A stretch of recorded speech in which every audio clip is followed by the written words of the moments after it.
अर्थसहाय्यित शाळांमध्ये अपात्र शिक्षकांविरोधात शिक्षण विभागानं आता आक्रमक पवित्रा घेतलाय। आरटीई कायद्याचं उल्लंघन करून टीईटी उत्तीर्ण नसलेल्या शेतकऱ्यांची नियुक्ती करणाऱ्या शाळांची आता चौकशी होणार आहे।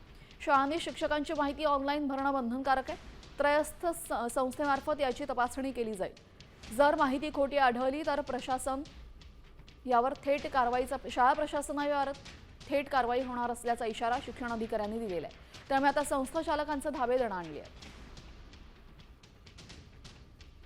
तर 1ली ते 8वीच्या शिक्षकांसाठी टीईटी उत्तीर्ण असणं बंधनकारक करण्यात आलंय। आरटीई नियमांचं उल्लंघन करणाऱ्या अपात्र शिक्षक आणि शाळांची चौकशी होणार आहे।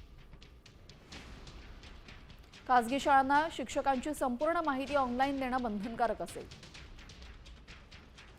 शाळांनी भरलेल्या माहितीची त्रयस्थ संस्थेमार्फत तपासणी होणार आहे। तर आरटीई नियमांचं उल्लंघन करणाऱ्या अपात्र शिक्षक आणि शाळांची चौकशी होणार आहे। आपल्यासोबत आमचे प्रतिनिधी शिवाजी शिंदे सर जोडले गेलेले आहेत। सर, आता राज्यातील शिक्षक आणि अशा पद्धतीने बोगस शिक्षक भरणाऱ्या शाळाही रडारवर आहेत। तेजल, राज्यातील जे बोगस शिक्षक आहेत ते शासनाच्या रडारवर आलेले आहेत। जवळपास इयत्ता 1ली ते 8वी पर्यंत शिकवणाऱ्या प्रत्येक शिक्षकासाठी टीईटी परीक्षा उत्तीर्ण असणं कायदेशीररित्या बंधनकारक आहे। मात्र अनेक खासगी शाळांनी या नियमावलीला टोपली दाखवल्याचं समजत आहे। त्यामुळे अशा शिक्षकांवर चाप लावण्यासाठी जे शिक्षक कागदपत्री शिक्षक म्हणून विद्यार्थ्यांच्या भवितव्याशी खेळ करतात असे शिक्षक सरकारच्या रडारवर आलेले आहेत।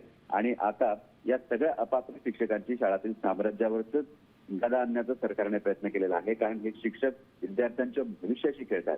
त्यामुळे या सगळ्या शिक्षकांची टीईटी बाद झालेली आहे की नाही याची चौकशी केली जाणार आहे। एकूणच शिक्षकांची चौकशी होईल।